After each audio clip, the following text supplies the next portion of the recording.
As ever with Pep Guardiola, the process mattered more to him than the result. He was delighted to have started his second Champions League campaign with a 40 thumping of Feyenoord, already putting Manchester City in the box seat to win Group F, but there was more to it than that. The most important thing was the way we did it, Guardiola emphasized afterwards. We did not speculate, we did not sit back, we were aggressive without the ball.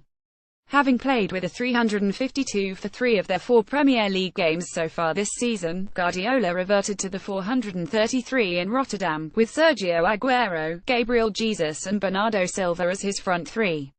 He suggested afterwards that he had caught the Dutch champions off guard. "We made a good high-pressing 3 against 3, Guardiola explained. "Maybe they expected we would play with 2 strikers, but we played with 3 strikers, and we made good pressing 3v3. They could not play." Giovanni van Bronckhorst admitted afterwards his team was not ready for City. With Jesus, Bernardo and even Aguero, not a natural presser, smothering the Feyenoord back line, they could barely get out of their half. It made for one of those complete Guardiola displays where nothing the opposition tried could make the slightest impact on the game. And it silenced a QIP, which no one would have expected beforehand. "I can imagine this stadium if you let them play, the atmosphere," Guardiola said.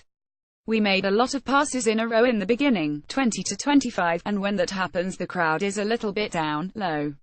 So why does this particular detail matter after such a comprehensive win? Remember back 6 months ago, the City went out of the Champions League.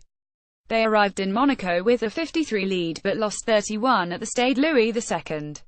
For all the criticism of the leaky defense, Guardiola made abundantly clear that he did not blame them, but blamed the front three instead, Aguero, Leroy Sane and Raheem Sterling.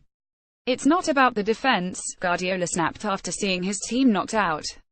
"Today was not about that. The problem was the first half when we were not there. Our strikers have to be aggressive and pick the ball up, but we didn't. We weren't there. We wanted to show personality, not to let them think that they could pass and pass the ball. We forgot to do that. At this crucial time. That's why we are out." City's attackers made sure it was defending from the front. It was one of the more surprising post-match press conferences of the Guardiola era at City, but it revealed a greater truth that Guardiola believes the path to control, and to security in defense, starts from the front. The failure to press properly was why he said City had conceded so many goals in Europe that season. So for City to set about Feyenoord like they did, pressing and smothering them, maintaining control of the game, marks an early step in their improvement from last season to this one. The next test will be to do it against Shakhtar Donetsk and Napoli. More about Pep Guardiola Manchester City Champions League reuse content.